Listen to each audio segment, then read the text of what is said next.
Welcome to big talk. నేను విజయ్. ఒకప్పుడు జనాభా నియంత్రణకే కరెక్ట్ అని చెప్పిన చంద్రబాబు ఇప్పుడు ఎక్కువ మంది పిల్లల్ని కనాలని ప్రోత్సహిస్తున్నారు. ఎక్కువ మంది పిల్లల్ని కంటే ఆ తల్లిదండ్రులకు రాయితీలు ఇస్తామంటున్నారు. ఇదే చంద్రబాబు ఒకప్పుడు ఇద్దరి కంటే ఎక్కువ మంది పిల్లలు ఉంటే వారిని స్థానిక సంస్థల్లో నిషేధిస్తూ చట్టం చేశారు. ఇప్పుడేమో సంతానమే సంపద అంటున్నారు. మొత్తానికి జనాభాకు సంబంధించి రాష్ట్ర ప్రభుత్వ విధానాన్నే ఆయన మార్చబోతున్నారా? వాస్తవానికి చంద్రబాబు ఆంధ్రాలో సంతానోత్పత్తి రేటు తగ్గుతుందని ఇలా చేస్తున్నారా, లేక డీలిమిటేషన్ వల్ల దక్షిణాదికి నష్టం కలుగుతుందని ఏమైనా ఆలోచించారా? ఇందులో ఏది నిజం? ఎందుకీ అధిక జనాభా నష్టమా లాభమా? ఇదే అంశం గురించి ఇవాళ బిగ్ టాక్లో చర్చిద్దాం. మనతో పాటు చెవుల కృష్ణాంజనేయులు గారు విశ్లేషకులు ఉన్నారు. అలాగే తుమ్మ బాబురెడ్డి గారు వైసీపీ రాష్ట్ర అధికార ప్రతినిధి ఉన్నారు. వారితో మాట్లాడదాం. చెవుల కృష్ణాంజనేయులు గారు నమస్తే అండి. సార్, ఇద్దరు పిల్లల కంటే ఎక్కువ ఉన్న వారికి స్థానిక సంస్థల్లో పోటీ చేసే అర్హతలు లేదంటూ కూడా గతంలో చట్టం చేసిన చంద్రబాబు ఇప్పుడు ఇద్దరు పిల్లల కంటే ఎక్కువ మంది ఉంటేనే స్థానిక సంస్థల్లో ఎన్నికల్లో పోటీకి చేయాలి అనే ఒక చట్టాన్ని తీసుకొస్తామంటున్నారు. ఎలా చూడాలి? ఒకప్పటికి ఇప్పటికీ ఏం మారింది? నమస్తే అండి విజయ్ గారు. ప్యానెల్లో ఉన్న ప్యానెల్ మెంబర్స్ కూడా నమస్కారం. ఇప్పుడు 2026లో మళ్ళీ జనాభా లెక్కల సేకరణ జరుగుతోంది. దాంతో పాటుగా 2027లో కులగణనకు సంబంధించిన వ్యవహారం ఇవన్నీ కంప్లీట్ అయిన తర్వాత పార్లమెంటు నియోజకవర్గాల పునర్విభజన జరగబోతుంది. ఈ పార్లమెంటు నియోజకవర్గాల పునర్విభజన విషయంలో జనాభా అంటే ఓట్లు ఆయా నియోజకవర్గాల్లో ఎన్ని ఉన్నాయి అనేటువంటి దానికి అనుగుణంగా పార్లమెంటు నియోజకవర్గాలు పెరుగుదలకు సంబంధించినటువంటి అంశం ఆధారపడి ఉంది అనేటువంటిది ఒక అంశం. ఉత్తర భారతదేశంలో జనాభా నియంత్రణకు సంబంధించినటువంటి విషయంలో ఉత్తర భారతదేశంలో అంత పట్టింపులు లేకుండా వ్యవహరించడం వల్ల అక్కడ జనాభా అనేది తగ్గుదల లేదు.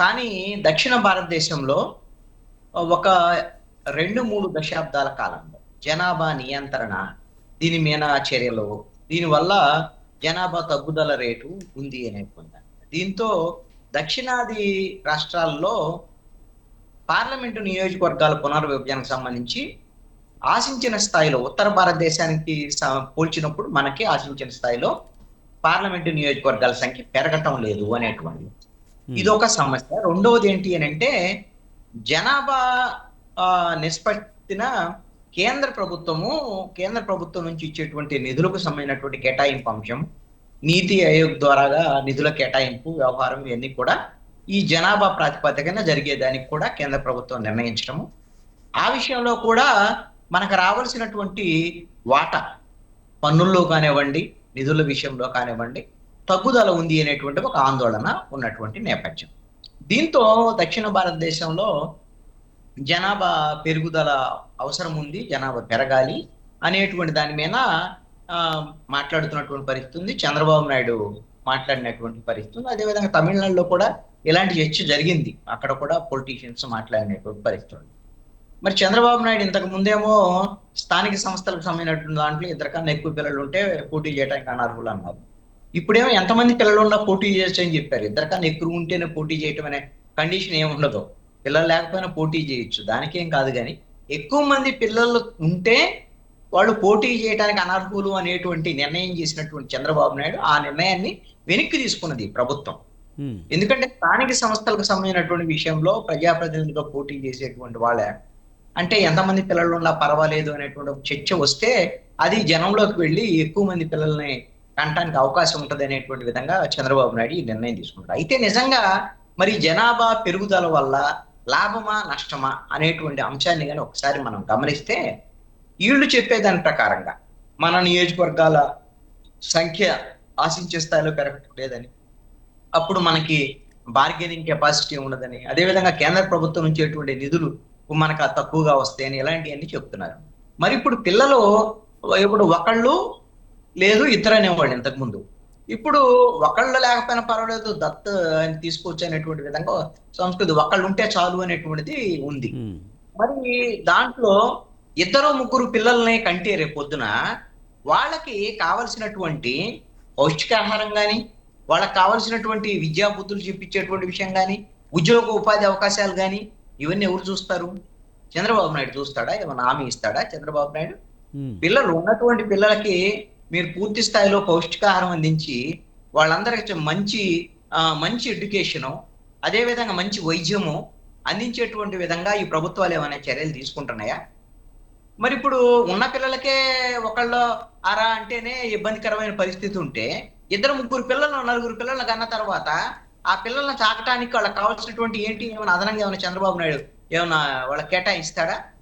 ఇదేమి లేదు. ఎవరయ్యా ఎందుకయ్యా మరి ఇప్పుడు ఈ నలుగురు ఐదుగురు పిల్లలనంటే వాళ్ళకి రాజకీయ పరమైనటువంటి ఎంపీ సీట్ల కోసమో లేకపోతే వీటి కోసమో కావాలని చెప్తున్నారు. నేను అడుగుతాను చంద్రబాబు నాయుడిని. చంద్రబాబు నాయుడు అయితే పాపం ముసలోడయ్యాడు. ఆయనకి ఎలాగో పిల్లలు ఇప్పుడు పుట్టరని అనుకోండి. మరి వాళ్ళ అబ్బాయి నారా లోకేష్ యువకుడుగానే ఉన్నాడుగా, 45 ఏళ్ళు 48 ఏళ్ళు 50 లోపే ఉన్నాడు. వాళ్ళకి ఒక అబ్బాయి ఉన్నాడు దేవాంశ్. మరి వాళ్ళేమన్నా అదనంగా పిల్లల్ని కంటానికి వాళ్ళ దగ్గర నుంచి ముందు ఆదర్శంగా రావాలిగా ముందు బయటికి. మరి వాళ్ళ ఇంట్లో అలాంటి ఏమైనా ప్రయత్నం చేస్తారా? దాన్ని ప్రకటించాలి చంద్రబాబు నాయుడు. ఒకటి నేను చెప్పగలను, జనాభా పెరుగుదల అనేటువంటి అంశము అది సామాజిక సమస్యగా మారేదానికి అవకాశం ఉంటుంది. వాళ్ళకి కావలసినటువంటి పౌష్టికాహారం అందదు, ఉద్యోగ ఉపాధి అవకాశాలు ఉండవు. అంటే చంద్రబాబు నాయుడుకి కావాల్సింది ఏంటి అని అంటే, ఈ ఉద్యోగ ఉపాధి అవకాశాలు లేకపోతే వీళ్ళ పిల్లలు కార్మికులుగాను వ్యవసాయ కూలీలుగాను తక్కువ రేటుకు పనులు చేసేటువంటి వాళ్ళుగా తయారయ్యేటువంటి లేబర్ కావాలి ఇప్పుడు చంద్రబాబు నాయుడికి. అదేవిధంగా కొంతమంది పెట్టుబడిదారులకి ఈ విధమైనటువంటి లేబర్ అవసరం ఉంది. ఆ లేబర్ తక్కువగా ఉన్నారు అనేటువంటిది. ఒక పిల్లగాడు ఉండాలనుకోండి, ఒక పిల్లగాడు ఉంటే వాడిని ఏదో కష్టపడి వీళ్ళు కష్టపడ్డా సరే మళ్ళా కష్టపడకూడదని చదివించుకొని చిన్న పెద్ద ఉద్యోగం వచ్చేటువంటి విధంగా చేసుకుంటారు. దాని ద్వారా ఏమవుతుంది, వ్యవసాయ కూలీలు దొరకట్లేదు వీళ్ళకి, అదే విధంగా కార్మికులు దొరకటం లేదు, అదే విధంగా వీళ్ళకి కావలసినటువంటి పనులు చేసేటువంటి వాళ్ళు దొరకటం లేదు. ఇది వీళ్ళ సమస్య. ఇప్పుడు ఎవరైతే కొంత ఆర్థికంగా ఉన్నటువంటి వాళ్ళు ఉన్నారో, సామాజికంగా కొంచెము అభివృద్ధి చెందినటువంటి సామాజిక వర్గాలు ఉన్నాయో, వాళ్ళందరూ ఈ రోజున వ్యవసాయాన్ని వదిలిపెట్టేసి చిన్న చిన్న వ్యాపారాలు ఉద్యోగాల పేరుతో సిటీలకి వెళ్ళిపోయారు. ఈ రోజున వాళ్ళ పొలాలు చేయడానికి కౌలుదారులు కావాలి, వాళ్ళ పొలాల్లో వ్యవసాయం చేయడానికి వ్యవసాయ కూలీలు కావాలి. అందుకని వ్యవసాయ కూలీలకు సంబంధించినటువంటి వాళ్ళు ఈ రోజున ఇద్దరు ముగ్గురు నలుగురు పిల్లలను కనేసి వాళ్ళకు ఉద్యోగ ఉపాధి అవకాశాలు లేక వాళ్ళకి తిండికి ఇబ్బందులు పడి మళ్ళీ వాళ్ళ పిల్లల్ని వ్యవసాయ కూలీలుగా పంపించాల్సినటువంటి బాధ్యత తీసుకోవాలని చంద్రబాబు నాయుడు యొక్క దుర్బుద్ధి అనేటువంటిది నా యొక్క అభిప్రాయం. రైట్ కృష్ణాంజనేయులు గారు, మనం ఇప్పుడు ఒక డిబేట్లో పాల్గొనేందుకు ఓట్ల సురేంద్ర నాయుడు గారు టీడీపీ అధికార ప్రతినిధి మనతో ఉన్నారు. ముందుగా తుమ్మ బాబురెడ్డి గారి దగ్గరికి వెళ్దాము, వైసీపీ రాష్ట్ర అధికార ప్రతినిధి. బాబురెడ్డి గారు నమస్తే అండి. సార్, చంద్రబాబు వ్యాఖ్యలు ఎలా చూడాలి? ఇద్దరు పిల్లల కంటే ఎక్కువ ఉన్న వారికే స్థానిక సంస్థల్లో సీట్లు ఇవ్వాలనే ఒక వాదన తీసుకొచ్చారు, ఇది ఎలా చూడాలి? ముందుగా స్వతంత్ర న్యూస్ ఛానల్ ప్రేక్షకులందరికీ కూడా నా నమస్కారం అండి. అది కృష్ణాంజనేయులు గారు చెప్పింది నేను చాలా వరకు ఏకీభవిస్తాను. ఎందుకంటే నాకున్న అభిప్రాయాన్ని సార్ కూడా బాగా చెప్పారు. ఇక్కడ చంద్రబాబు నాయుడు గారు ఈ ఇద్దరు పిల్లల కంటే ఎక్కువ అనే కాన్సెప్ట్ అది ఈ రోజు తీసుకురాల, 2016 నుంచే ఆయన ఆ మాట చెప్తున్నారు. ఈవెన్ ఇందాక కృష్ణాంజనేయులు గారు చెప్పినట్టు లోకేష్ గారి కన్నా ఈ రోజు 42, 43 ఉంటుంది, కానీ ఆ రోజు అయితే 33, 32 ఉన్నాయి. ఇది 2016-15 ఈ కాన్సెప్ట్ తీసుకొచ్చారు. ఆ రోజు ఆయన ఒక మాట చెప్పారు, మేము ఆ రోజు తెలియక ఒక్కరినే కన్నా, నేను మాకు అవగాహన లేక ఒక్కరినే కన్నాం, ఇప్పుడైతే అందరికి కూడా ముగ్గురు నలుగురిని కనమని చెప్తున్నాను అని అన్నప్పుడు, అప్పుడు కూడా ప్రతిపక్షాల విమర్శలు కూడా ఇదే కాన్సెప్ట్ ఏంటంటే, సరే మీరు ఎలా కనలేకపోయారు, మరి మీ అబ్బాయి గారు 33, 32 సంవత్సరాల్లోనే ఉన్నారు కాబట్టి ఆయన కనొచ్చు కదా అన్న. చంద్రబాబు నాయుడు గారి వ్యవహారం ఏంటంటే అసలు ఆయన చేసేదానికి ఆయన పాటించేదానికి ఆయన చెప్పేదానికి సంబంధం ఉంటుంది. ఇంగ్లీష్ మీడియం మీద కూడా ఏంటది, ఉండనాలుగుకి మందేస్తే కొండనాలుగుకి మందేస్తే ఉండనాలుగు పోయిందని అని మాట్లాడారు కదా. అదే ఆయన కొడుకుని ఆయన మనవడిని మాత్రం ఇంగ్లీష్ మీడియంలో చదివించారు. ఇప్పుడు నిజంగా చెప్పాలంటే నేను ఒక చిన్న ఎగ్జాంపుల్ చెప్తానండి. లాస్ట్ ఇయర్ ఒక చిన్న గడప ప్రోగ్రామ్ మేము వెళ్తున్నప్పుడు చూస్తే ఒక ఇంట్లో ఒక ఎస్టీ సామాజిక వర్గానికి సంబంధించిన ఒక ఇంట్లో 5 పిల్లలు, 4 అమ్మాయిలు, వారసుడు కోసం అని చెప్పి 5వ వాడిని అబ్బాయి కోసం అని చెప్పి 5 పిల్లలు కన్నారు. ఈ 5 పిల్లలు కన్న వాళ్ళు నిజంగా వాళ్ళ 5 పిల్లల్ని చదివించగలుగుతారు? నిజంగా ఆ చదివించే పరిస్థితి లేదు. ఆ నిజం చెప్పాలంటే వాళ్ళు కూలికి వెళ్తున్నారు, రేపు మళ్ళీ కూడా వాళ్ళ వారసులు కూడా మళ్ళీ కూలికి వెళ్ళే పరిస్థితి. ఈ 5 చదివించే పరిస్థితి లేదు. 5 నిజంగా కృష్ణాంజనేయులు గారు చెప్పినట్టు పౌష్టికాహారం ఇచ్చే పరిస్థితులు ఏమీ లేవు. అలాగా వాళ్ళకి అలాంటి అమాయకుల్ని ఇంకా ఎడ్యుకేట్ చేసి, లేదు నీ పరిస్థితికి తగ్గట్టు ఒకరినే కాను వాళ్ళని మంచిగా చదివించు, మంచిగా పోషించు, వాడికి ఒక మంచి ఉద్యోగం వచ్చేలాగా ప్రయత్నం చేసి అని చెప్పాల్సిన వ్యక్తులు ఇంకా ఎక్కువ మంది కాదు వాళ్ళ రాజకీయ లబ్ధి కోసం మాత్రం కేవలం రాజకీయ అవసరాలు తప్ప. అంటే రాజకీయ లబ్ధి అంటే బాబురెడ్డి గారు మనకి దక్షిణాదికి అన్యాయం జరుగుతుంది ముఖ్యంగా డీలిమిటేషన్ వల్ల అనేది ప్రధానంగా వస్తున్న వాదన. మనకి స్టాలిన్ గారు కూడా ఈ వాదన తీసుకున్నారు. ముఖ్యంగా అధిక జనాభా ఉండడమే మేలేము అన్నారు. రాజకీయ పరంగానే ఒకటి చెప్తూనే ఇంకొక పాయింట్ కూడా చెప్పారు. 2051 నాటికైతే జనాభా తగ్గుదల ఉంటుంది. ఆ కారణంతో కూడా మనం జనాభాను పెంచుకోవాల్సిన అవసరం ఉందని చంద్రబాబు నాయుడు అంటున్నారు.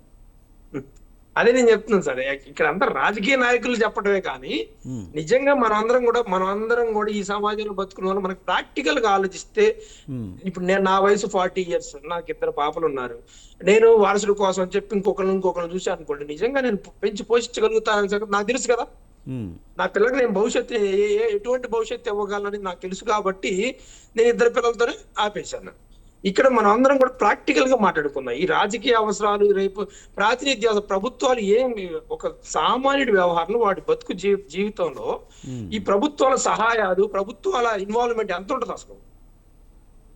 ఏముంటది? మా అయితే ఓ 15,000 సంవత్సరానికి ఓ 15,000 ఇచ్చారనుకుందాం, చదువుకోవడానికి ఇచ్చారనుకుందాం. ఆ 15,000 తోటి వాడి జీవితం మొత్తం అయిపోద్దా? వాడి పిల్లల జీవితం మొత్తం అయిపోద్దా? అంటే చదువుకు సరిపోతుంది కదా. ఇప్పుడు తల్లికి వందనం కూడా తీసుకొస్తున్నారు. ఇంట్లో ఎంతమంది ఉంటే అంతమందికి కూడా మేము డబ్బులు ఇస్తామని చెప్తున్నారు కదా. చదివించే బాధ్యతను చంద్రబాబు నాయుడు తీసుకుంటున్నారు కదా. చంద్రబాబు నాయుడు ఇంకా అది ఇవ్వలేదు, ఇచ్చిన తర్వాత మాట్లాడదాం దాని గురించి. ప్రస్తుతానికైతే ప్రకటించారు కదా, జూన్ స్కూల్ ఓపెన్ అయ్యే టైంకి ఇస్తా అని చెప్తున్నారు కదా. ఇప్పుడు దాదాపు చాలా వాయిదాలు అయిపోయినాయిలేండి. ఎందుకంటే మొన్న మే నెలలో, ఏప్రిల్లో కూడా లోకేష్ గారు ఇస్తామని చెప్పారు. సరే మళ్ళీ జూన్ అన్నారు, ఇస్తే ఓకే, మంచి సంతోషమే. నా వరకు అయితే నా పర్సనల్ ఒపీనియన్ అండి, నేను ఒక పార్టీ వ్యక్తిగా కాకుండా ఒక సామాన్యుడిగా నా ఒపీనియన్ అయితే, మన దేశం ఈ విధంగా సమస్యలు ఎదుర్కోవడానికి ప్రధాన కారణం ఖచ్చితంగా జనాభానే. అధిక జనాభానే మన ప్రధాన సమస్య కూడా. ఆ అధిక జనాభాని ఏమంటారు, ఇంకా నియంత్రించాల్సింది పోయి ఒక విధంగా దక్షిణాది రాష్ట్రాలు, నాకు తెలిసి భారతదేశం మొత్తం మీద దక్షిణాది రాష్ట్రాలు ఆర్థిక పరంగా మిగిలిన రాష్ట్రాలతో పోలిస్తే మెరుగైన స్థానంలో ఉన్నాయి. దానికి కారణం ఏంటంటే ఈ దక్షిణాది వాళ్ళకున్న ఒక రెస్పాన్సిబిలిటీస్ కానీ, వాళ్ళ ప్లానింగ్ కానీ, ఇది మనందరూ ప్లానింగ్ వల్ల మనం ఆ స్థాయిలో ఉన్నాం అనుకున్నాం. ఈవెన్ జనాభా తగ్గుదల కూడా మన యొక్క స్థితిగతులు మెరుగ్గా ఉంటాయి.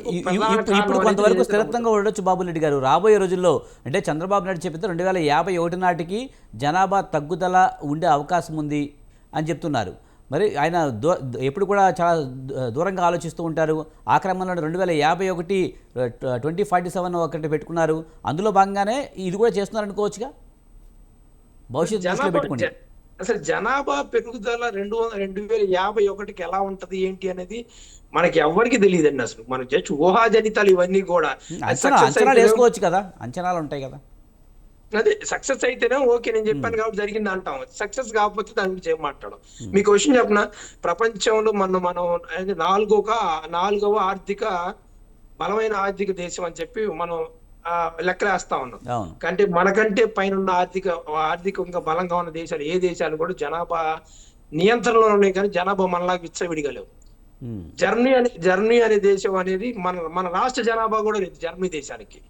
కానీ బలమైన ఆర్థికంగా బలంగా ఉన్న దేశంలో 3వ స్థానంలో ఉంది జపాన్. మన రాష్ట్ర జనాభా కూడా ఉండదు జపాన్ కూడా. ఇవి ఆర్థికంగా మనకంటే బలమైన స్థానంలో ఉన్న దేశాలు. పైగా జనాభాకి మనం ఆర్థికంగా బలంగా ఉండటానికి, మనం బాగుంటానికి అసలు జనాభాకి సంబంధం లేదు. నిజం చెప్పండి, అధిక జనాభా ఇంకా నిజం చెప్పండి మనం వెనక్కి లాగే అంశమే తప్ప మనం ముందు తీసుకెళ్లే అంశమే కాదు.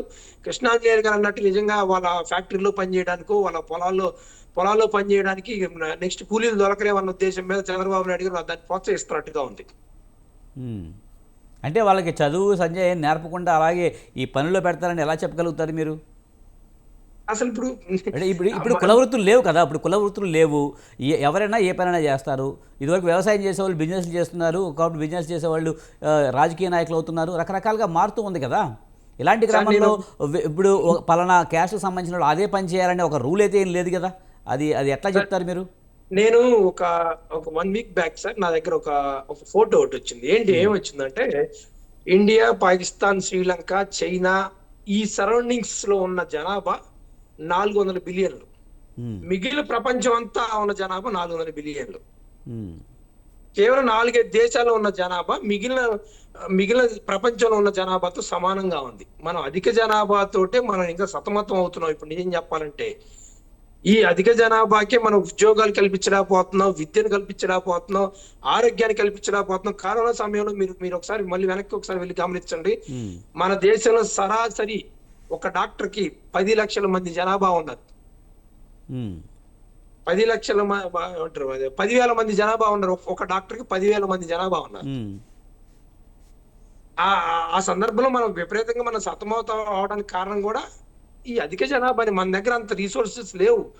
అంతంత మంది జనాభాకి మనం చూడగలిగే విద్యను అందించగలిగే పరిస్థితి మనకు లేదు, వైద్యం జరిగే పరిస్థితి లేదు, ఉపాధి కలిగించగలిగే పరిస్థితి లేదు, ఏది లేదు. మరి ఇప్పుడు కూడా ఏమంటారు, చాలా మంది అధిక జనాభా తోటి విద్యను అందించడానికి కూడా పరిస్థితి లేవు పిల్లలకి. ఇప్పుడు చంద్రబాబు నాయుడు గారు సింపుల్ గా సార్, ఆయన ఎందుకని ఆయన కుమారుడికి ఎందుకని ఈయన 2016లో ఫస్ట్ ఈ కాన్సెప్ట్ తీసుకొచ్చారు అధిక జనాభా ఉండాలి అని. మరి చంద్రబాబు నాయుడు గారి కొడుకు ఆ రోజు నాకు తెలిసి 33 సంవత్సరాలే ఉంటాయి అంతే, ఆయన 33. మరి ఆయన ఎందుకని ఇంకో వ్యక్తిని కలలేదు? ఆయన అంటే సార్ చంద్రబాబు నాయుడు గారు అంటే ఎప్పుడో పాతకాలం. ఇవన్నీ డీలిమిటేషన్ దృష్టిలో పెట్టుకునే చంద్రబాబు నాయుడు ఈ వ్యాఖ్యలు చేస్తున్నారు. ఎందుకంటే ఆయన ఎన్డీఏలో ఉన్నాడు, ఆయన బహిరంగంగా ఈ విషయం చెప్పలేకపోవచ్చామో కానీ, డీలిమిటేషన్ గురించి మాట్లాడకపోవచ్చామో కానీ, ఆయన ఉద్దేశం అదే అయి ఉండొచ్చా? ఈ రాజకీయ లబ్ధి గురించి నిజంగా ఒకవేళ ఆయన ఉద్దేశం అదే ఉండొచ్చండి. ఇప్పటికిప్పుడు అనుకుంటే డీలిమిటేషన్ 1 year 2 years జరుగుతుంది. ఇప్పటికిప్పుడు జనాభా పెంచితే రేపు 2 years అయిపోద్దా? ఈ రోజు కాకపోయినా తర్వాత రోజులైనా ఉపయోగపడుతుందన్న ఉద్దేశం అయి ఉండొచ్చుగా. ఈ రాజకీయ అవసరాలే కేవలం, అంతే కదా. ఇప్పుడు మీరు అన్నట్టుగా కూడా కేవలం రాజకీయ అవసరాలు తప్ప సామాజిక దృష్ట్యా లేదు, ఆర్థిక వనరుల దృష్ట్యా లేదు, అసలు ఏమీ లేదు. ఓన్లీ రాజకీయ అవసరాలు అంతే. ఈ రాజకీయ అవసరాల కోసం పోనీ వాళ్ళు ఫాలో అవుతారా? పోనీ ఆయన పార్టీకి సంబంధించిన ఏ నాయకులైనా ఆయన స్లోగన్ తీసుకొని ఇదిగో నేను 3 పిల్లలు కంటాను, 4 పిల్లలు కంటాను అనే వాళ్ళు ఎవరు ఉన్నారా? ఎవరైనా సరే ఏ స్థాయిలో వ్యక్తి అయినా మండలి ఇన్ఛార్జ్ ఒక టీడీపీ నాయకుడు చంద్రబాబు నాయుడు గారు పిలిపించారు కాబట్టి నేను 3 కంటాను, 4 కంటాను, 5 కంటాను అనే వాళ్ళు ఎవరైనా ఉన్నారా? 4-5 కనకపోవచ్చు కానీ ఇప్పుడు చాలా మంది మనం చూస్తున్నాం ఒకరితోనే సరిపెడుతున్న పరిస్థితి కనిపిస్తుంది. కనీసం ఇప్పుడు చంద్రబాబు నాయుడు మాట విని ఇంకొకరిని కానీ అవకాశం ఉండొచ్చు కదా. కనీసం మీరు చెప్తున్న 4-5 కాకపోయినా ఇద్దరు అదే ఇప్పుడు అది అలా అసలు కనీసం టీడీపీ వాళ్ళైనా అది అసలు ఆయన స్లోగన్ తీసుకుంటారా? ఏమో తీసుకుంటారమ్మా, మరి వాళ్ళు తీసుకోవచ్చు. మరి నాయకుడు పిలిపించినప్పుడు తీసుకునే ఛాన్స్ ఉంటుంది కదా. ఎవరు చంద్రబాబు నాయుడు గారు చెప్పారనో, జగన్మోహన్ రెడ్డి గారు చెప్పారనో, లేకపోతే పవన్ కళ్యాణ్ గారు చెప్పారనో ఎవరు ఏం తీసుకోరు సార్. రైట్, మనతో పాటు ఓట్ల సురేందర్ నాయుడు గారు ఉన్నారు, ఆయనతో కూడా మాట్లాడదాం. సార్, సురేందర్ నాయుడు గారు, మీరు ఎలా చూస్తారు? జనాభా అనేది ఒక ఆస్తిగా చూడాల్సిన పరిస్థితి ఉంది, దాన్ని పెంచాల్సిన ఆవశ్యకత కూడా ఉందంటూ కూడా చంద్రబాబు నాయుడు చెప్పడాన్ని ఎలా చూస్తారు? ముఖ్యంగా స్థానిక సంస్థల ఎన్నికల్లో కూడా 2 కంటే ఎక్కువ సంతానం ఉన్న వాళ్ళకే సీట్లు ఇస్తామని చెప్పడం కూడా ఎలా చూడాలి? విజయ్ గారు, ముందుగా మీకు, అదేవిధంగా ప్యానల్లో ఉన్నటువంటి వారికి, అదేవిధంగా స్వతంత్ర న్యూస్ వీక్షిస్తున్న ప్రేక్షకులకు నమస్కారాలు తెలియజేసుకుంటూ, ఇప్పుడు మనం ఏదైనా మాట్లాడుకునేటప్పుడు ఒక పద్ధతిగా మాట్లాడుకుంటే దానికి ఒక అర్థం ఉంటుంది, అర్థము పరమార్థం ఉంటుంది. ప్రతిదీ కూడా ఏ నిర్ణయం తీసుకున్నా ప్రతిదీ ఏదో చంద్రబాబు నాయుడు స్వలాభం కోసం తీసుకున్నాడు అని మాట్లాడితే అది ఇంకా వాళ్ళ విజ్ఞతకే వదిలేస్తాను. ఇప్పుడు ఒకవేళ రాజకీయ కోసమే ఆయన ఈ నిర్ణయం తీసుకున్నాడు అనుకుందాం. రాజకీయం కోసమే ఈ నిర్ణయం తీసుకుంటే, ఆయన లాభం కోసమే ఈ నిర్ణయం తీసుకుంటే, ఇప్పుడు బిడ్డలుగా అనేది స్టార్ట్ చేస్తే ఇంకా సంవత్సరానికి 2 సంవత్సరాలకు ఆయన పిలుపు మేరకు కంటారు అనుకుందాం. సంవత్సరానికి 2 సంవత్సరాలకి పిల్లల కంటే ఆయనకి ఎట్లా రాజకీయంగా ఆయనకు ఉపయోగపడుతుంది? వచ్చే రేపు ఇంకా వేరే పార్టీలు రూలింగ్ రావా, వాళ్ళకి ఉపయోగపడదా? ఒకవేళ అదే ఉపయోగం అనుకుంటే. కాబట్టి ఏదో మాట్లాడదాం, మనం నోరుంది కదా అని మాట్లాడుకుంటే అది కరెక్ట్ కాదు. ఇప్పుడు పరిస్థితి ప్రకారము 70% 45 సంవత్సరాల నుండి 60 సంవత్సరాల వయసు ఉండేటువంటి జనాభా ఉంది దేశంలో. ఆంధ్రప్రదేశ్లోనే కాదు, మన భారతదేశంలో నాకున్నటువంటి అంచనా ప్రకారము 70% 45 సంవత్సరాల నుండి 60-65 సంవత్సరాల లోపు వయసు ఉన్నటువంటి వారు ఉన్నారు. ఇప్పుడు సగటు ఆయుర్దాయము 65 సంవత్సరాల నుండి 70 సంవత్సరాలు పెరిగింది అనుకున్నాం. ఇంకొక 10 సంవత్సరాల తర్వాత ఈ 70% ఉన్నటువంటి ఏజ్ పీపుల్ అందరూ కూడా ఆ దశకు వస్తారు. ఆ దశకు వచ్చి వీళ్ళందరూ కూడా కాలగర్భంలో కలిసిపోతే దేశం శ్మశానం అవుతుంది. దేశంలో జనాభా ఉండరు. గురిజాల అప్పారావు అన్నట్టు దేశం అంటే మట్టి కాదు, దేశం అంటే మనుషులోయ్. దేశం అంటే మట్టి కాదోయ్, దేశం అంటే మనుషులోయ్ అని చెప్పి ఒక మహానుభావుడు కవి ఆ రోజు చెప్పారు. దాని ప్రకారము ఈరోజు దేశంలో జనాభా పెరిగితే ఏదో జరిగిపోతుంది అంటారు. మనకు చైనా దేశంలో ప్రపంచంలో జనాభా హైయెస్ట్ చైనాలో ఉంది. సో ఇప్పుడు మనం క్రాస్ అయినాం అనుకోండి చైనాని. హైయెస్ట్ ఆ చైనా ఒకప్పుడు ఉండేది. ఈరోజు రిచెస్ట్ దేశాలలో 2వ స్థానంలో చైనా ఉంది. మరి ఎట్టా వాళ్ళందరూ కూలీలు చేసుకొని కార్మికులుగా దీనికోసమే బతికి ఆ స్థాయికి వచ్చారా? అది కాదు కదా. మీకు ఇంకొక విషయము ప్యానల్లో ఉన్నటువంటి వాళ్ళు కూడా గమనించాలా. ఇప్పుడు కూలి చేసేవాళ్ళు, వ్యవసాయం చేసేవాళ్ళు ఎవరు లేరు. ఇప్పుడు అన్ని మెషనరీస్ వచ్చేసాయి. ఇంకా రాబోయే కాలంలో ఒక మనిషి ఉంటే 10 ఎకరాలు వ్యవసాయం చేయగలిగేటువంటి కెపాసిటీ వచ్చేస్తుంది. ఒకే ఒక మనిషి ఉంటే 10 ఎకరాల పొలాన్ని వ్యవసాయం చేసేటువంటి శక్తి సామర్థ్యం వచ్చేస్తుంది. అలాంటి పనిముట్లు రాబోతున్నాయి ఫ్యూచర్లో. అప్పుడు ఎవరు కూడా మనకి పొలాల్లో పోయి పార పలుగు ఎత్తుకొని తొవ్వేది చేయదు. నేను చిన్నప్పుడు 10 ఎకరాలు చెరుకు వేయాలి అంటే ఒక 30 మంది కష్టపడేవాళ్ళం మేము. నేను చిన్నప్పుడు 10 ఎకరాలు వేయాలంటే నేను స్వయాన ఫార్మరు, నేను వ్యవసాయం చేసినోడిని. నా 22వ ఏట వరకు నేను చెరుకు నాటాను, వరి నాటాను, మ్యాంగోస్ చేశాను, కాయగూరలు చేశాను. ఇవన్నీ కష్టపడిన జీవితం నాది చిన్నప్పటి నుండి కూడా. ఒక 10 ఎకరాలు చేయాలంటే 35 మంది నుండి 40 మంది కూలీలతో పాటు ఇంట్లో వాళ్ళతో పాటు ఉండేవాళ్ళు. మాది ఉమ్మడి ఫ్యామిలీ, 16 మంది మా ఫ్యామిలీ మెంబర్స్. 16 మంది మేము 16 మందితో పాటు ఇంకొక 16 మంది కూలీలు వస్తే ఆ 10 ఎకరాల క్షేత్రాన్ని మనం వ్యవసాయం చేసి వచ్చేవాళ్ళం. ఈరోజు ఆ 10 ఎకరాలలో మా ఫాదర్ ఒక్కరే చూసుకుంటుంటారు. మా ఫాదర్కి 85 సంవత్సరాల వయసు, నాకు 52. ఇప్పుడు మా ఫాదర్కి 82 సంవత్సరాలు అయితే మా ఫాదర్ ఒక్కడు 10 ఎకరాలు పొలాన్ని చూసేసుకుంటున్నాడు. అంటే 32-35 మంది సగటు 10 ఎకరాల పొలాన్ని చూసేవాళ్ళు. ఒక్క మా ఫాదరు, అది కూడా వృద్ధుడు, 85 సంవత్సరాలు 83 సంవత్సరాల వయసులో ఉండేవాళ్ళు చూస్తున్నారు. ఎవరు కూలీలు అవసరం లే. ఇప్పుడు మెషినరీస్ వచ్చేసే, టెక్నాలజీ పెరిగిపోయింది. ఫ్యాక్టరీలలో కూడా ఒక పక్క ఉద్యోగాలు తగ్గిపోతున్నాయి అంటున్నారు. ఎందుకు తగ్గిపోతున్నాయి? టెక్నాలజీ పెరిగిపోయింది కాబట్టి. టెక్నాలజీ పెరిగిపోయింది కాబట్టి మ్యాన్ పవర్ తగ్గిపోతా ఉంది. కాబట్టి వీళ్ళని ఏదో కార్మికులు చేసేయాలనో, లేకపోతే చంద్రబాబు నాయుడుకు ఉండే హెరిటేజ్ ఫ్యాక్టరీలో పోయి వీళ్ళందరూ కార్మికులుగా పనిచేయాలనో, లేకపోతే చంద్రబాబు నాయుడుకి ఏదన్నా 1000 ఎకరాలు పొలం లేదు ఆయనకేమి, ఆడపోయి పొలంలో వీళ్ళు పనిచేసేదానికి దేశంలో బిడ్డలందరూ మీరు కనండి, ఆ బిడ్డలందరూ మా పొలంలో వచ్చి పనిచేద్దరు, లేకపోతే మా హెరిటేజ్ ఫ్యాక్టరీలో వచ్చి పనిచేద్దరు అని చెప్పి చంద్రబాబు నాయుడు చెప్తున్నాడు. కానీ సురేంద్ర నాయుడు గారు, ఏదైనా జనాభా పెరుగుదల నష్టాలు ఉన్నాయి. ఇప్పుడున్న జనాభాకి మనం సరైన మౌలిక వసతులు కల్పించలేకపోతున్నామనే వాదన ఉంది కదా, మరి దానికి ఏమంటారు? మీకు విజయ్ గారు మీరు ఒకటి అర్థం చేసుకోవాలా. ఇప్పుడు చాలా మంది యువత నేను 24లో పెళ్లి చేసుకున్నా. మా ఫాదర్ 16 సంవత్సరాల్లో పెళ్లి చేసుకున్నాడు. మా ఫాదర్ 16 సంవత్సరాల్లో పెళ్లి చేసుకొని మేము 5 మంది, మా ఫాదర్కి సంతానం 5 మంది. నేను 24లో చేసుకున్నా. నాకు 2 సంతానం, మా తమ్ముడికి 2 సంతానం, మా అన్నకి 2 సంతానం, మా అక్కలకి ఇద్దరికి 2 సంతానం, 2 సంతానం. ఈరోజు 30 సంవత్సరాలైనా యువకుడు పెళ్లి చేసుకునేదానికి ఆసక్తి చూపించట్లే. 30 సంవత్సరాలైనా ఆ రోజు 16, 20, 25 సంవత్సరాలకు పెళ్లి చేసుకునే వాళ్ళు ఈ రోజు మీరు చూడండి సగటు 40, 42 సంవత్సరాల వాళ్ళు కూడా పెళ్లి చేసుకోవట్లేదు చాలా మంది. మినిమం కృష్ణాంజనేయులు గారు కూడా కరెక్ట్ చేసుకోవాలి. మినిమం నేను చెప్పేది పొరపాటు అయితే కృష్ణాంజనేయులు నన్ను కరెక్ట్ చేయండి. మినిమం ఇప్పుడు 30 నుండి 35 సంవత్సరాల సగటు వయసులో పెళ్లికి అప్పుడు కూడా బలవంతంగా పేరెంట్స్ ఒత్తిడి మీద వివాహం చేసుకుంటున్నారు. వివాహం చేసుకున్నా కూడా బిడ్డలు కనడానికి ఇష్టపడడం లేదు.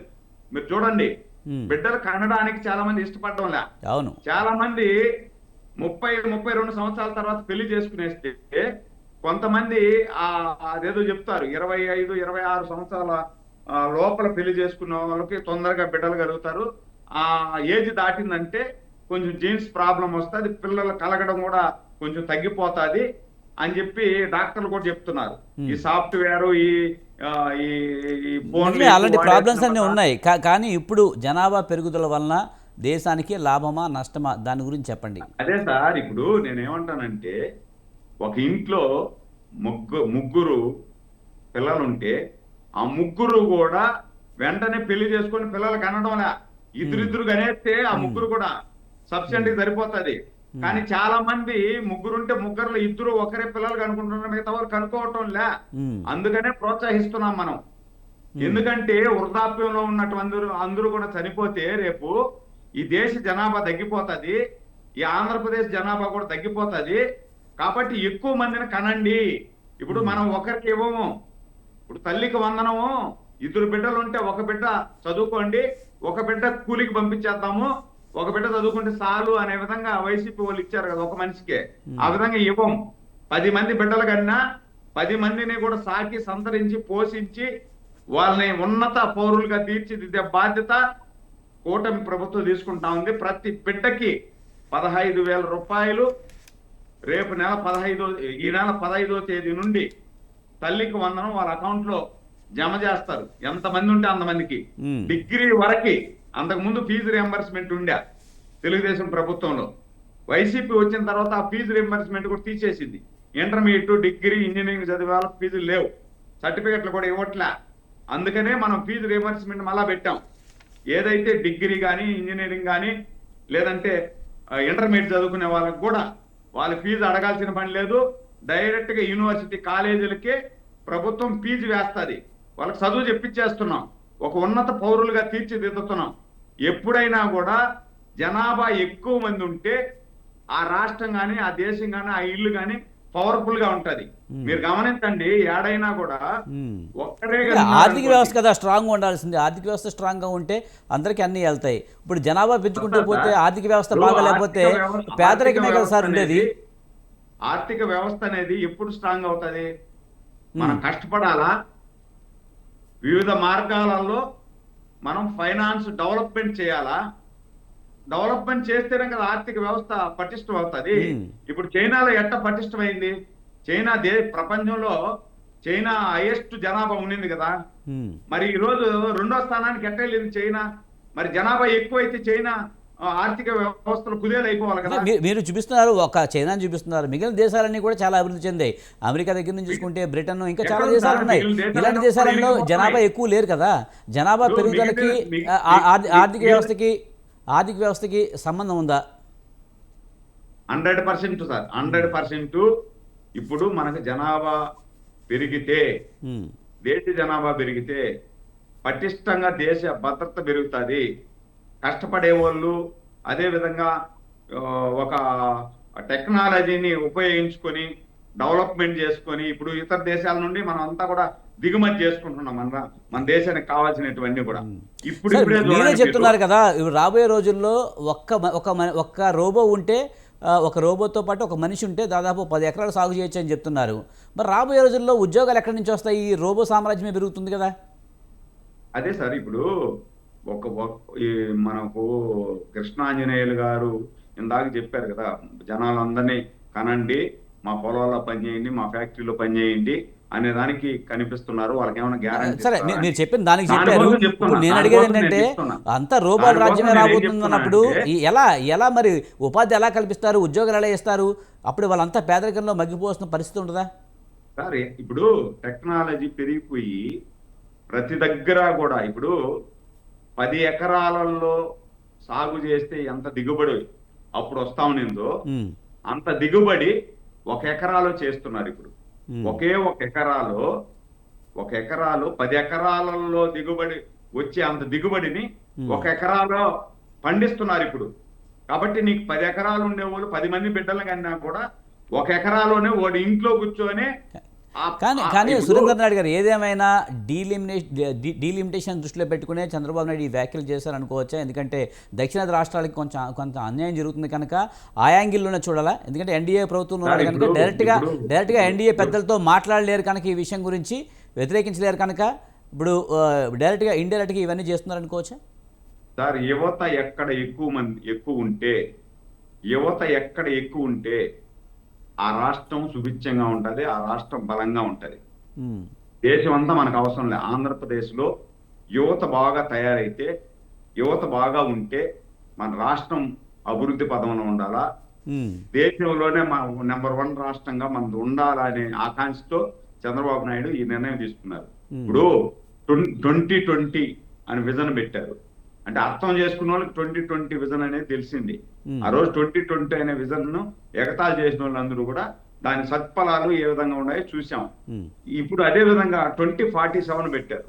2047 అంటే కొంతమంది అజ్ఞానులు 2047 వరకు ఈయన బతుకుంటాడా అని అంటారు.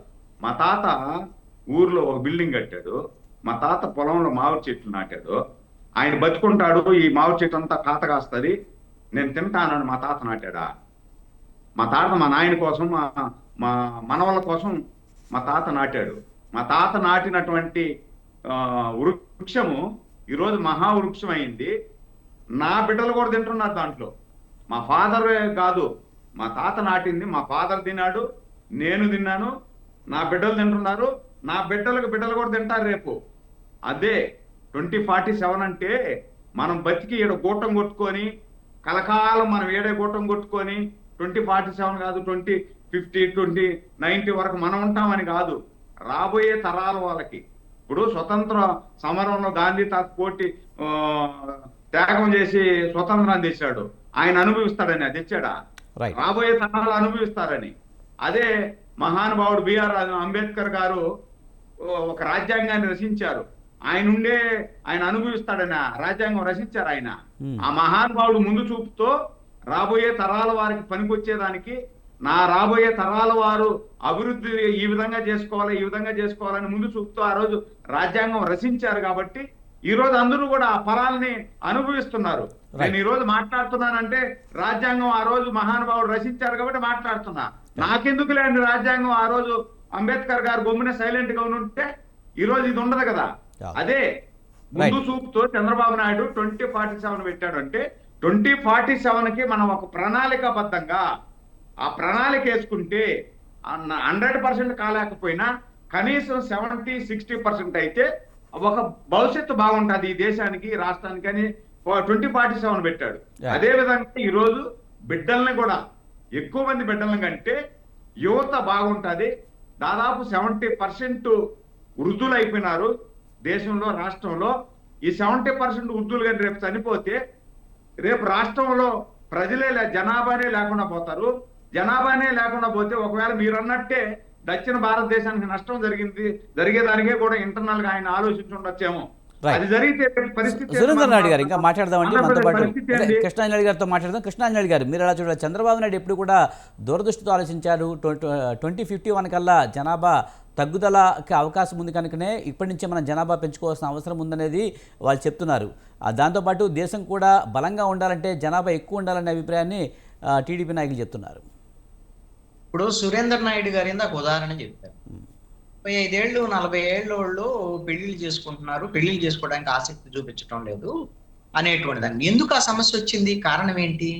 వాళ్ళకి ఏమైనా ఇష్టం లేదా పెళ్లి చేసుకోవటం?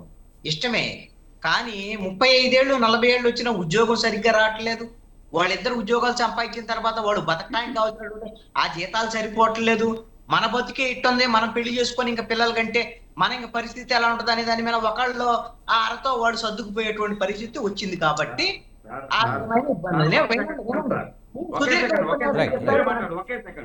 ఒకే సెకండ్ సారీ, మీరు ఇంటరప్ట్ చేస్తున్నా, ఏమనుకోవద్దండి. మనము మీరు నేను చిన్నప్పుడు, మీ వయసు ఎంతో నాకు తెలియదు, నాదైతే 52. మనం చిన్న ఏజ్ లో ఉండేటప్పుడు మనకు 4,000 5,000 జీతం వస్తా ఉంటుంది. 4,000 5,000 జీతంతో కూడా మనం బతుకుతా ఉన్నాం. ఈ రోజు ఎవ్వరు కూడా 50,000 తక్కువ జీతం లేదు, 1,00,000 2,00,000 జీతం తీసుకున్నారు. కానీ చాలా మందికి ఉద్యోగాలు కూడా లేవండి, చాలా మందికి ఉద్యోగాలు లేవు, అది కూడా మీరు గమనించాలి. రైట్, సురేంద్ర నాయుడు గారు సురేందర్ నాయుడు గారు ఒక్క నిమిషం మీరు చెప్పారు కదా రైట్. ఏమంటే మీరు చెప్పారు కదా, ఒక్క నిమిషం ఆగండి, ఒక్క నిమిషం. మీరు చెప్పారు కదా అందరికి 40,000-50,000 జీతాలు వస్తున్నాయి. చంద్రబాబు నాయుడు ముఖ్యమంత్రి అయ్యాడు. ముఖ్యమంత్రి అవడానికి ముందు ఏం చెప్పాడు? నేను సంపద సృష్టిస్తాను, మీ అందరికి ఉద్యోగాలు ఉపాధి అవకాశాలు ఇప్పిస్తానని చెప్పాడు. ఎన్ని ఉద్యోగ ఉపాధి అవకాశాలు ఇచ్చాయండి? P4 అని పెట్టి ఎవరితోనో వీళ్ళకి దాన ధర్మాలు చేయిస్తాడట. ఇదనేది సంపద సృష్టించడం. నేను ఇంకోటి చెప్తాను, వినండి వినటం నేర్చుకోండి. రైట్ రైట్ సురేందర్ నాయుడు గారు మీరు మాట్లాడారు, మీకు చాలా ఎక్కువ టైం ఇచ్చాను. రైట్ రైట్ రైట్ మీరు వినండి, మీరు చెప్పిన Right. ఉపన్యాసం అంతా నేను విన్నాను కదా, మీరు వినండి. మీరు ఈ రోజున ఏం చెప్తారంటే నాకు అర్థం కాదు. మీ నాన్నకి మీరు ఎంతమంది పిల్లలు చెప్పండి, మీరు చెప్పండి. 5 మంది మేము. 5గురు ఉన్నారు కదా, మీకు ఇద్దరు అవును, ఓకేనా? ఇద్దరు మేము. మీకు ఇద్దరు కదా, మీ పిల్లలకు పెళ్లిళ్ళు అయినాయా? లేదు, ఇంకా లేదు. అయితే వాళ్ళని అడగండి. మీకు ఇద్దరు కదా, మీ నేను నాన్న 6 మందిని కనమంటున్నా. మా చంద్రబాబు నాయుడు చెప్పాడు, నేను నా బిడ్డల్ని ఒక్కొక్కరిని 6 మందిని కనమంటున్నా. 4 కాదు 5గురు కనమని. ఎందుకంటే మీ నాన్న అంతే కాదు 5గురు కన్నాడు కాబట్టి అవును, చంద్రబాబు నేను 6 మందిని 6 డజన్ కనమంటున్నా. చెప్పండి. నేను నా ఇక్కడ బిడ్డల్ని Right, ఒక్కొక్కరిని 6 right, డజన్ right. కనమంటున్నా. ఈ రోజున ఇందాక విజయ్ గారు చెప్తున్నారు కదా, ఎంతమంది పిల్లలు ఉంటే అంతమందికి అమ్మ ఒడిస్తారని ఈయన కూడా చెప్తున్నారు కదా, సురేంద్ర నాయుడు గారు కూడా. నేను ఒక పాయింట్ చెప్తా వినండి. గత సంవత్సరము అమ్మఒడికి సంబంధించి గత సంవత్సరం విద్యా సంవత్సరం జరిగింది కదా, జూన్ లో ప్రభుత్వం వచ్చింది కదా, 12వ తేదీన ప్రభుత్వం ఏర్పడింది కదా, ఆ సంవత్సరం విద్యా సంవత్సరం అయిపోయింది కదా. అప్పుడు 4 పిల్లలు ఉన్నారనుకోండి, మీరు చెప్పిన ప్రకారంగా అదిగో 15,000 ఇదిగో 15,000 అంటే 60,000 రావాలి కదా, వచ్చినాయా? మీరు రేపు పొద్దున 12వ తారీఖు తర్వాత ఇస్తాను. ఆడి బాకీ ఇస్తారా? గత ఏడాది రైట్ గత ఏడాదికి సంబంధించినటువంటి రంధ్రాలు ఎతకాలంటే చాలా కనిపిస్తాయి రంధ్రాలు. అవునా? ఏ రంధ్రాలు ఉన్నాయి? ఇప్పుడు వాడి పరిస్థితి ఏం కావాలి? ఈ Right. రోజున మీరు గత 5 సంవత్సరాలు ఎందుకు మాట్లాడాలా ఈ మాట? ప్రైవేటు గత 5 సంవత్సరాలలో 2 సంవత్సరాలు ఎగరగొట్టేశారు. మీరు 2 సంవత్సరాలు ఎగరగొట్టేశారు గత 5 రైట్ సంవత్సరాలు. సురేందర్ నాయుడు గారు ప్లీజ్ ఇప్పుడు మీరు నోట్ చేసుకోండి, ఖచ్చితంగా మీ టర్మ్ వచ్చినప్పుడు మీరు మాట్లాడండి, డిస్టర్బ్ చేయొద్దు. కృష్ణాంజనేయులు గారు మీరు మాట్లాడండి. కాదండి, ఇప్పుడు ప్రైవేట్ స్కూళ్ళు మొత్తం గవర్నమెంట్ ప్రైవేట్ స్కూళ్ళని నారాయణ చైతన్య స్కూళ్ళు కాలేజీలు ప్రోత్సహిస్తారు. వాటిలోనే చేర్చాలని నువ్వు వాళ్ళు ప్రోత్సహించేటువంటి పరిస్థితి. గవర్నమెంట్ స్కూళ్ళకి మీరు పోరు, మీ పిల్లలు ఎలాగో మిగతా పిల్లలు కూడా అదే పరిస్థితిలో ఉన్నటువంటి పరిస్థితి ఉంది. మీరు డబ్బులు ఇవ్వాల్సిన మీ మీద దయాదక్షిణాల మీద ఆధారపడి 1 సంవత్సరం రాలి వాళ్ళు ఏం చేయాలి? వాళ్ళ పిల్లలు మళ్ళీ పనికి పోవాలా? పనికి పోవాలంటేనేమో మీ నాన్న ఒక్కడే మొత్తం వ్యవసాయం అంతా చేస్తున్నాడు, మాకు కూలీలే అవసరం లేదంటారు. అరే వ్యవసాయ కూలీలు పని లేదు, బయటికి పోతే ఉద్యోగ ఉపాధి అవకాశాలు లేవు. ఈ పిల్లలందరూ ఏం చేయాలి చెప్పండి? మీరు చెప్తున్నారు పిల్లలు పుట్టుక దగ్గర నుంచి అండి. మీరు ఆంధ్రప్రదేశ్ తో పాటు భారతదేశంలో ఈ రోజున సరైనటువంటి రక్తహీనత వల్ల మోతాదు ఏదైతే స్థాయిలో ఉండాలో రక్తం అనేటువంటి దాని మీద రక్తహీనత వల్ల చనిపోయేటువంటి పిల్లల సంఖ్య ఈ రోజున భారతదేశంలో అత్యధికంగా ఉంది. ఎందుకు? వాడికి తిండి సరిగ్గా పౌష్టికాహారం దొరకనటువంటి పరిస్థితి ఈ రోజున ఉంది. అదే విధంగా ఎవరైతే తల్లులు పిల్లలు కనటానికి ఇబ్బంది అయిపోయి ఆసుపత్రులు లేనటువంటి పరిస్థితిలో తల్లులు బిడ్డలు చనిపోయేటువంటి వాళ్ళ సంఖ్య కూడా ఈ రోజున ఇప్పటి వరకు కూడా మనము గ్రామీణ ప్రాంతాల్లో వైద్య సౌకర్యం అందించటం లేదు. వాళ్ళు తల్లులు బిడ్డలు చనిపోయేటువంటి పరిస్థితి ఉంది. ఇలాంటి పరిస్థితి ఉంటే నువ్వు సరైన వైద్యం అందించలేవు, వాళ్ళకి సరైనటువంటి తిండి పెట్టలేనటువంటి పరిస్థితి ఉంది, సరైనటువంటి చదువు ఉద్యోగాలు ఇచ్చేటువంటి పరిస్థితి లేదు. నువ్వంటే దేవాంశకి ₹1,00,00,000 పెట్టారు, ఆల్రెడీ డిపాజిట్లు ఉన్నాయి, ఫిక్స్డ్ డిపాజిట్ కోట్లు ఉన్నాయి.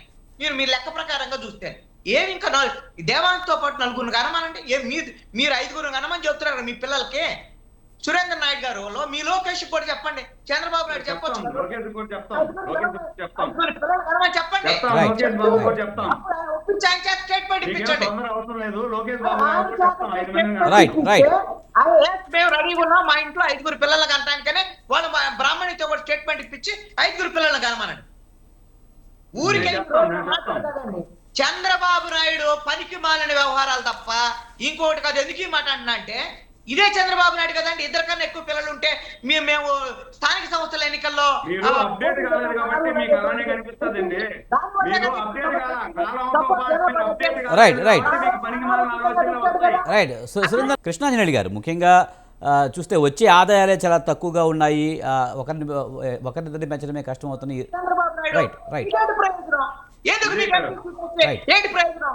ఏంటి బీజేపీకి right right right right Surender Naidu గారు, మరి మీరు మాట్లాడతారు కానీ మీరు ఎక్కువ టైం ఇచ్చాను.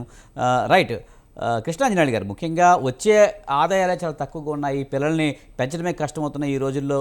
అంటే ఒకప్పుడైతే మీరు చెప్పినట్టు ఎక్కువ మంది పిల్లల్ని కన్నప్పటికీ కూడా వాళ్ళకి క్వాలిటీ లైఫ్ ఇవ్వలేకపోయామని నాకు బాధ అయితే ఉంది. ఇప్పుడు ఒక్కరైనా క్వాలిటీ లైఫ్ ఇవ్వాలనే ఉద్దేశంతోనే ఎక్కువ మంది పిల్లల్ని కనట్లేదని అయితే ఒక అంశంగా మనం చూసుకోవచ్చు. ముఖ్యంగా డీలిమిటేషన్ వల్లనే ఇప్పుడు ఈ నిర్ణయం వస్తుందని అనుకోవచ్చా? రాబోయే రోజుల్లో దక్షిణాదికి మీరు ఉత్తరప్రదేశ్కే, ఉత్తర భారతానికి అయితే ఎక్కువగా జనాభా ఎక్కువ ఉండటం వల్ల ఎక్కువగా ఎంపీ స్థానాలు వస్తున్నాయి. మరి మనకు అన్యాయం జరుగుతుంది కదా, ఇక్కడ ఏం చేయాలంటారు అసలు?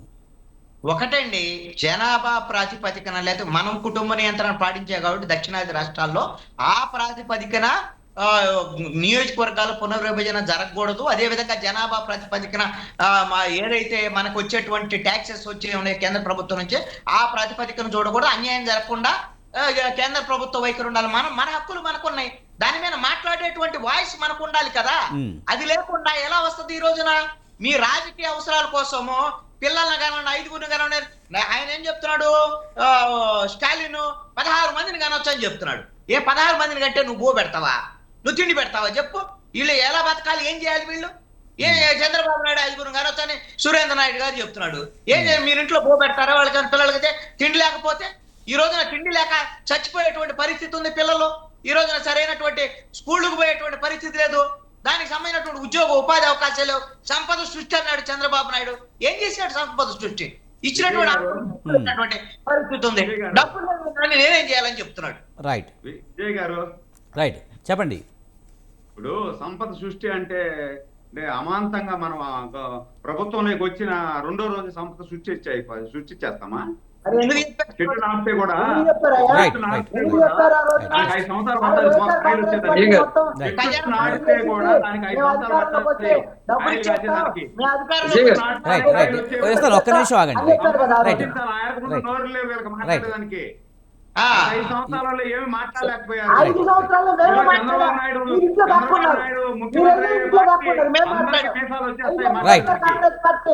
విధానాలకు వ్యతిరేకంగా మేము మాట్లాడాం. మీ చంద్రబాబు నాయుడు వినండి సార్, మీరు కూడా చాలా సేపు మాట్లాడినారు. ఇప్పుడు నా వాయిస్ నా గొంతు నొక్కితే మీరు రైట్ రైట్ మధ్యలో డిస్టర్బ్ వద్దు, డిస్టర్బెన్స్ వద్దు, ఒకరినొకరు డిస్టర్బ్ చేసుకోవద్దు దయచేసి, ప్లీజ్ అర్థం చేసుకోండి. విజయ్ గారు, ఇప్పుడు కృష్ణాంజనేయులు గారి ఫాదరు సూటు బూటు వేసుకోవాలా నాకు తెలిసి. ఈరోజు కృష్ణాంజనేయులు గారు సూటు బూటు వేసుకున్నారు అంటే ఏమర్థము? కాలక్రమేణా మనలో మార్పు వస్తూ ఉంది. మా ఫాదరు సైకిల్ కూడా లేదు, మా ఫాదర్కి నడిచిపోయేవాడు. నేను ఈరోజు కారులో తిరుగుతున్నా, ఫ్లైట్లో తిరుగుతున్నా. అంటే ఏంది? అప్డేట్ అవుతూ పోతున్నాం. కాలక్రమేణా ప్రతి ఒక్కటి కూడా ఆ రోజు ఇద్దరే చాలు అన్నాడు, ఈ రోజు నలుగురిని కనమంటున్నాడు. అంటే కాలంతో పాటు మనం మార్పు చెందాల. ఎక్కడైతే లోటుపాట్లు ఉంటాయో ఆ లోటుపాట్లు సర్దిద్దుకొని మనం ముందుకు పోవడమే ఒక విఘ్నత కలిగినటువంటి నాయకుడి లక్ష్యం. అట్లా లేకుండా మనం ఏదో మనం మాట్లాడిందే కరెక్ట్, మనం ఏది మాట్లాడే మీకు చంద్రబాబు నాయుడుకి ఏదో ఇబ్బంది ఉంది కాబట్టి మీరు మాట్లాడి ఏదంటే అది మాట్లాడితే అందరూ ఎంత అవుతారు, వినేదానికి కూడా కరెక్ట్ ఉండదు కదా.